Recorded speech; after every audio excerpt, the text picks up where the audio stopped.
अस्सलाम वालेकुम everyone and welcome back to IB solutions channel. और आज हम एक न्यू कैटेगरी की ट्रेनिंग के साथ हाजिर हैं जी। व्हाट वाज डिस्कस्ड कैटेगरी है। सबसे पहले तो आप सबको ईद मुबारक। ईद का दूसरा दिन है। वैसे तो मेरी कोशिश थी कि मैं सबको यही मैसेज दूंगा कि ईद पे कम से कम आप अपनी फैमिली को टाइम दें, लेकिन then again with knowledge come some responsibility. तो सबसे पहले तो congratulations to all those people जिनको न्यू कैटेगरीज इशू हुई हैं। So some people personally requested me कि सर आप काइंडली अगर थोड़ा सा टाइम निकाल के वीडियो बना दें तो हम न्यू कैटेगरीज पे एटलीस्ट काम कर सकेंगे। So finally I am here with another video. तो जी व्हाट वाज डिस्कस्ड बहुत ही सिंपल सी कैटेगरी है, लाइक लिटरली बहुत ही मज़े की, बहुत ही आसान सी कैटेगरी है और मेरे ख्याल से तो हर बंदा ही इस पे काम कर सकता है। ठीक है जी। तो आज हम देखते हैं कि इसमें क्या है। व्हाट वाज डिस्कस्ड, इसका जो साथ जो आई का आइकन है, एज़ लाइक ऑलवेज से कि इस पर क्लिक करने से आपके पास स्लाइड्स ओपन हो जाती है। तो हम इसकी स्लाइड्स पहले ओपन कर लेते हैं। ठीक है ओके जी। तो जैसे कि कैटेगरी के नाम से पता चल रहा है कि बेसिकली क्वेश्चन ये हो रहा है कि डिस्कस किया क्या गया था। तो लाइव कन्वर्सेशन आउटबाउंड की तरह इसमें भी सिर्फ और सिर्फ तीन ही ऑप्शंस हैं जी। पहला ऑप्शन होता है discussion of an existing patient और पोटेंशियल न्यू पेशेंट। सेकंड इसका ऑप्शन होता है अदर्स और थर्ड ऑप्शन होता है करेक्शन। अब करेक्शन अगर आप लोगों ने गौर किया हो, आप में से जो पुराने लोग हैं जो ऑलरेडी काम कर रहे हैं, तो तकरीबन हर कैटेगरी में करेक्शन का जो सेशन है ना, ये सेम ही होता है। ठीक है। तो ये जो ऊपर वाले दो ऑप्शन हैं इनको पहले हम गौर कर लेते हैं कि इसमें है क्या क्या। सबसे पहला ऑप्शन है जी discussion of an existing patient और पोटेंशियल न्यू पेशेंट, कि कोई भी ऐसी कॉल जिसमें ऑलरेडी कोई पेशेंट था। बेसिकली ये हॉस्पिटल के रिलेटेड कॉल्स हैं। ठीक है जी। ये मेडिकल ट्रांसक्रिप्शन में आता है ये। तो पेशेंट की, डॉक्टर्स वगैरह की या प्रिस्क्रिप्शन की बात हो रही होगी, राइट। तो इसके अलावा कुछ जनरल डिस्कशन हो सकती है, तो वो भी मैं एक्सप्लेन कर देता हूँ। तो सबसे पहले अगर किसी भी ऐसे पेशेंट के रिगार्डिंग बात हो रही है जो ऑलरेडी उनका कस्टमर है, क्योंकि हॉस्पिटल की तो वो कस्टमर ही है ना। वैसे तो ओवरऑल वो पेशेंट है, लेकिन हॉस्पिटल को तो पैसे दे रहे हैं ना, तो उनका तो वो कस्टमर है। ठीक है। तो अगर ऑलरेडी किसी कस्टमर के रिगार्डिंग या ऑलरेडी किसी पेशेंट के रिगार्डिंग कोई इन्फॉर्मेशन ली जा रही है, या फिर इन्फॉर्मेशन से ये पता चल रहा है कि जी ये बंदा इस वजह से इन्फॉर्मेशन ले रहा है कि शायद न्यू पेशेंट आना चाह रहे हैं इनके पास, तो ऐसी कॉल्स आप फर्स्ट ऑप्शन में डालते हैं। ठीक है। कुछ इसमें डिटेल्स मेंशन है, वो हम चेक कर लेते हैं। वो कहते हैं जी कि caller ask about insurance coverage as a potential new patient, client और कस्टमर। कि अगर कॉलर जो कॉल कर रहे हैं, आप देखें कॉलर लाजमी नहीं कि पेशेंट ही हो, वो उसकी फैमिली का पर्सन हो सकता है। ठीक है। वो इंश्योरेंस कंपनी से बंदा हो सकता है जो उसकी इन्फॉर्मेशन लेना चाह रहा हो। अगर वो कवरेज की डिटेल्स पूछता है, अब कवरेज क्या होती है, बहुत से लोगों को वैसे कवरेज का पता है, लेकिन अगर किसी को नहीं पता तो मैं एक्सप्लेन कर देता हूँ। बेसिकली अब्रॉड में ये होता है कि आप लोगों ने अपनी कवरेज ली होती है, अपनी लाइफ इंश्योरेंस ली होती है, अपनी गाड़ी की इंश्योरेंस ली होती है। मोस्टली वहाँ पे लोगों के पास इंश्योरेंस होती है। ठीक है। मोर देन लाइक 90% लोगों की इंश्योरेंस ही होती है। आपने अगर दूसरी ट्रांसक्रिप्शंस की हो तो उसमें गाड़ी की इंश्योरेंस की भी अक्सर बात होती है, जो कि आपको मालूम होगा कि अक्सर लोग पूछते हैं जी मेरी गाड़ी कवर्ड है, एक्सीडेंटल कवरेज है या इस तरह से। तो बेसिकली वो बंदे की अपनी इंश्योरेंस होती है। उसी इंश्योरेंस पे डिफरेंट पैकेजेस होते हैं कि इस इंश्योरेंस में सिर्फ अगर आप कवर्ड है, इस इंश्योरेंस में आपकी फैमिली कवर्ड है, या इस इंश्योरेंस में आपकी गाड़ी या आपका घर या आपकी कोई भी एक्सपेंसिव जो चीज़ें आप यूज़ कर रहे हैं, मोबाइल फ़ोन हो गया, लैपटॉप हो गया, या इस तरह से कोई चीज़ें कवर्ड हैं। ठीक है। तो अगर कोई कस्टमर कॉल करके पूछ रहा है जी कि मेरा फ़लाना मसला है, लेट्स सपोज मेरा एक्सीडेंट हो गया है और मुझे चेक करके बता दे क्या एक्सीडेंटल कवरेज है, तो उसके रिगार्डिंग अगर वो इन्फॉर्मेशन लेना चाह रहा है, या फॉर एग्ज़ाम्पल उसने कुछ भी सर्जरी करवानी है, या उसने हॉस्पिटल में एडमिट होना है। ठीक है। या वो पूछते हैं ओपीडी की मेरी कवरेज है। तो ये डिफरेंट टाइप ऑफ कवरेज होती हैं मेडिकल फील्ड में। ठीक है। आप में से कुछ लोगों को, बल्कि मोस्टली को कम से कम कुछ ना कुछ नो हाउ होगी इस चीज़ की कि यार ये कवरेज किस तरह से वर्क करती है। ठीक है। तो कवरेज पे बेसिकली फ्री ऑफ कॉस्ट वो अपना इलाज करवा लेते हैं। वो ऑलरेडी जो उन्होंने पैकेज बाय किया होता है, जिसका वो मंथली ईयरली पे कर रहे होते हैं, या वन टाइम पे उन्होंने कर दिया होता है, तो उसी के अकॉर्डिंग उनको बेनिफिट मिल रहा होता है। ठीक है जी। तो ये होती है कवरेज। मैंने डिटेल में एक्सप्लेन कर दिया सब लोगों के लिए। तो अगर कस्टमर पूछ रहा है या कॉलर पूछ रहा है जी कि फ़लानी चीज़ पे बता दे कि मेरी इंश्योरेंस कवर कर रही है, तो दैट मीन्स कि वो पोटेंशली न्यू कस्टमर है। ठीक है। यानी कि न्यू पेशेंट है, मोस्ट लाइकली उसको वो काम करवाना है हॉस्पिटल से आके, तो इसी वजह से वो इन्फॉर्मेशन ले रहा है। ठीक है जी। तो ऐसी कॉल्स जाएंगी फर्स्ट ऑप्शन में।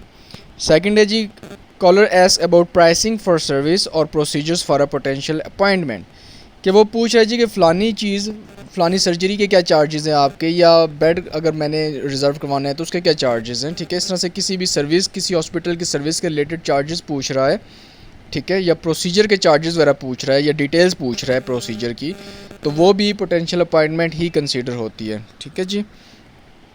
ओके, उसके बाद है जी caller is attempting to schedule a new appointment. ये तो बड़ा सिंपल सा है, इसमें एक्सप्लेनेशन की ज़रूरत नहीं है कि अगर कॉलर कॉल करे जी कि मुझे एक अपॉइंटमेंट फ़िक्स करवानी है अपने पेशेंट के लिए, या वो कहता है जी मुझे अपने लिए अपॉइंटमेंट फ़िक्स करवानी है, तो ऐसी कॉल आप इस ऑप्शन में डाल देंगे, ठीक है।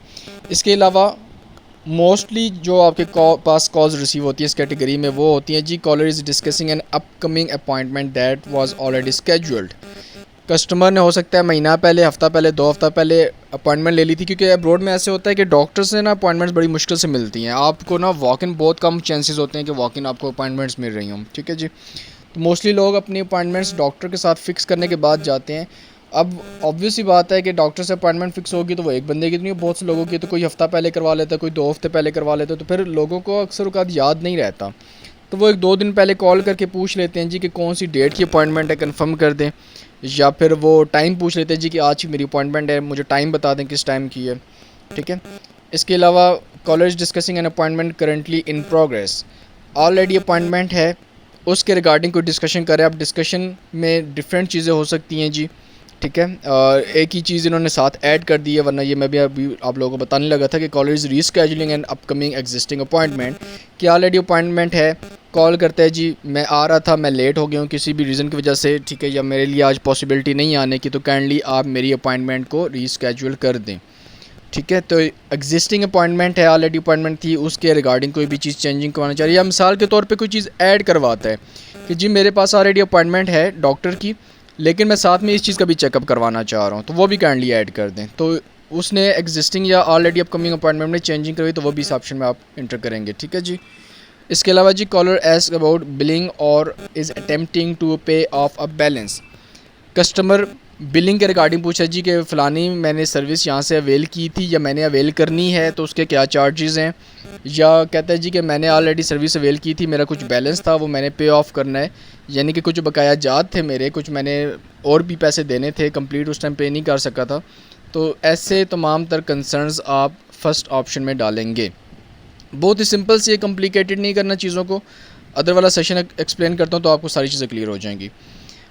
अदर्स जो सेकंड ऑप्शन है उसमें कौन कौन से जी, caller is only requesting paper work और पेशेंट रिकॉर्ड।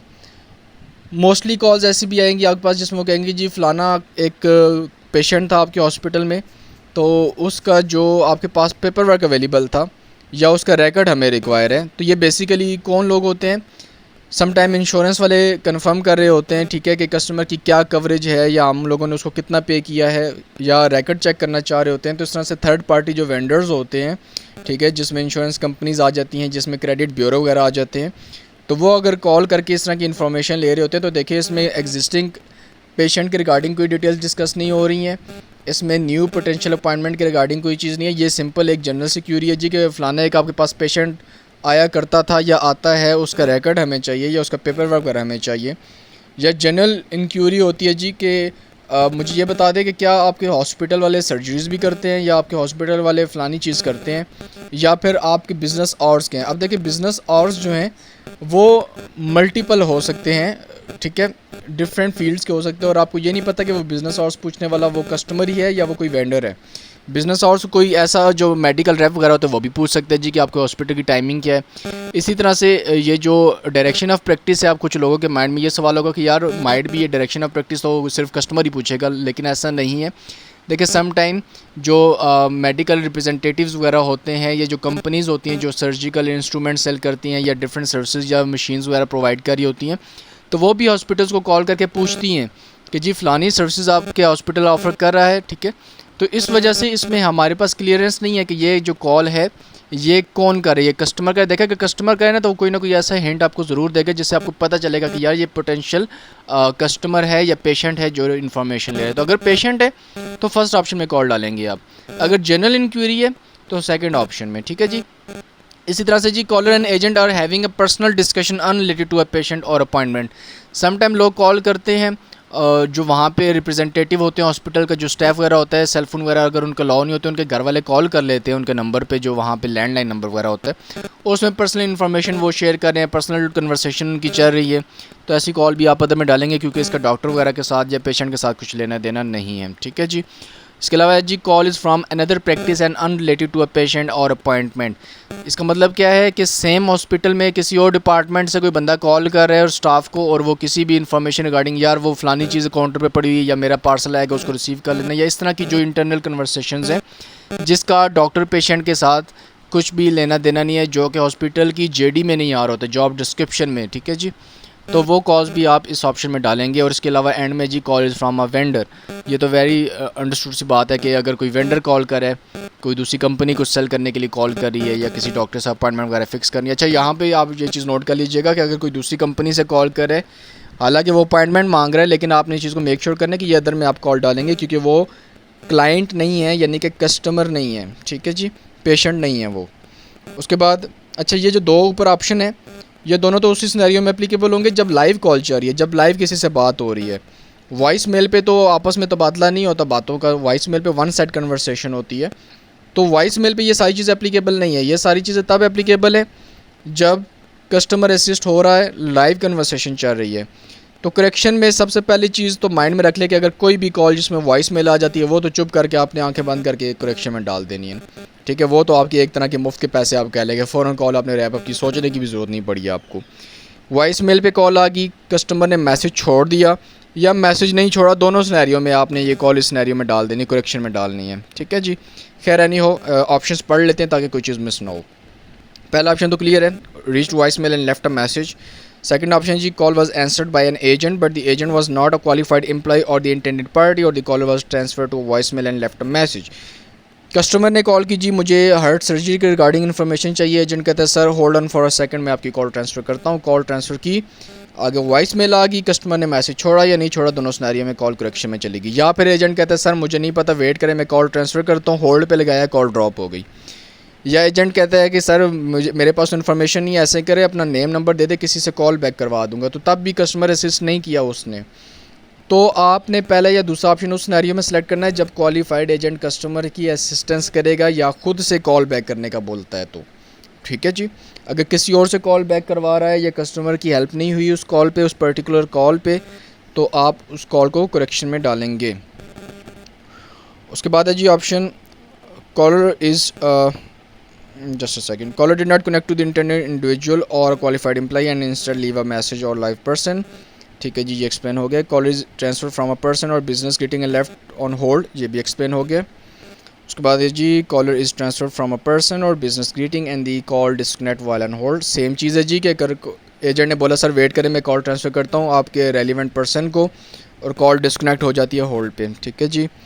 और उसके बाद है जी, employee answered the call but caller is not there, मतलब कि कोई टेक्निकल इशू हो सकता है या कॉलर किसी से बातों में मसरूफ़ था और बात नहीं हो सकी। ठीक है, मतलब उसको पता ही नहीं चला कि एजेंट लाइन पे आ चुका है। उसके बाद रॉन्ग नंबर की कॉल है, वो भी ऑब्वियसली इसमें है। Audio only consist of dial tune, fax machine और अदर साउंड्स। ठीक है, प्रॉपर कन्वर्सेशन के अलावा कोई भी और चीज़ हो रही है कॉल में, वो भी इस ऑप्शन में जाएगी। ऑडियो अनक्लियर है, पता नहीं चल रहा बात क्या हो रही है, डिस्टॉर्टेड रिकॉर्डिंग है, गार्बल्ड वॉइस है, कट रही है। ठीक है जी, शोर आ रहा है बहुत ज़्यादा, कुछ समझ नहीं आ रहा, तो वो कॉल भी इस ऑप्शन में जाएंगी। उसके बाद है जी, कॉल कनेक्ट हुई 1-2 सेकंड, अभी वो बोल ही रहे थे या कुछ समझ ही नहीं आई थी, कॉल डिस्कनेक्ट ही हो गया, पता नहीं चला यार ठीक है कॉल। इसके अलावा कॉल में म्यूज़िक प्ले हो रहा है, कनेक्शन लॉस्ट हो गया, परपेचुअल रिंगिंग है, स्टार्टिंग से एंड तक मतलब रिंगिंग ही हो रही है।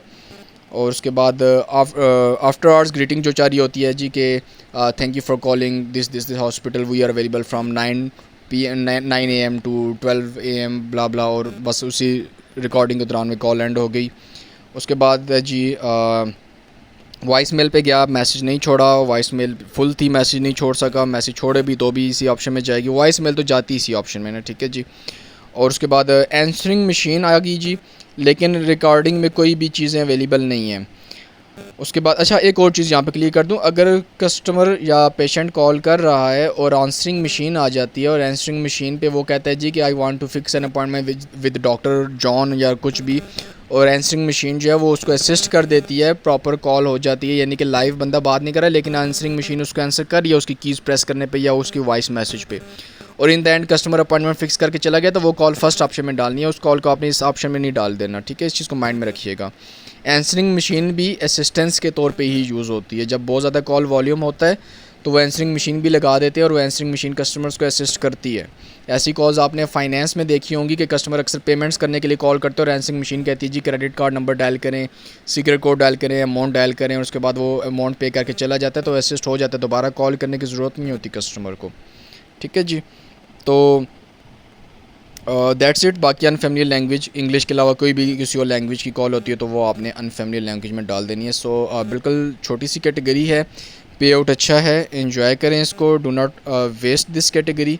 प्रॉपर चीज़ों को समझ लें। एक चीज़ मैं हमेशा एक्सप्लेन करता हूँ कि जब भी आप किसी कैटेगरी की ट्रेनिंग लेते हैं तो काइंडली नोट्स बनाया करें। बार बार वीडियो को ऑब्वियसली आपके लिए देखना पॉसिबल नहीं होता, तो अगर आप नोट्स बनाएंगे, मिसाल के तौर पे इस कैटेगरी के नोट्स कैसे बनाएंगे, आप एक पेज लेंगे, उस पे 3 लाइंस ड्रॉ करके 3 कॉलम आप बना लेंगे। एक कॉलम पे आप लिख देंगे discussion of an existing patient या फर्स्ट ऑप्शन लिख देंगे, दूसरे कॉलम पे आप लिख देंगे अदर्स, तीसरे में आप करेक्शन, और इसमें आप सिनेरियोज़ इंटर कर देंगे। और आप काम करते हो, जब आपके सामने पेज होगा तो फ़ौरन एक नज़र मार के पेज पे आपको पता चल जाता है कि अच्छा ये सिनेरियो इस कॉल पे जाएगा, ये इस ऑप्शन में जाएगा। तो न्यू लोगों के लिए बहुत ज़्यादा हेल्पफुल होता है, या स्पेशली उस टाइम ये हेल्पफुल होता है जब आप डिफरेंट कैटेगरीज पे काम कर रहे होते हो, सारे ऑप्शंस आपके माइंड में नहीं रह रहे होते। जैसे अगर आप बात करते हैं सर्विस सेंटर बुक की और डीएसवी यानी कि डीलरशिप सेल विज़िट की, तो दोनों के ऑप्शन अक्सर औक़ात मिक्स हो जाते हैं आपस में। करेक्शन वाला और वो नो अपॉइंटमेंट अपॉर्चुनिटी, वो ऑप्शन समटाइम मिक्सअप हो जाते हैं, ठीक है। तो इस वजह से बेहतर होता है कि नोट्स बना लें। So that's it for today. Hope you guys are enjoying your Eid. दुआ में याद रखिएगा। अल्लाह हाफिज़।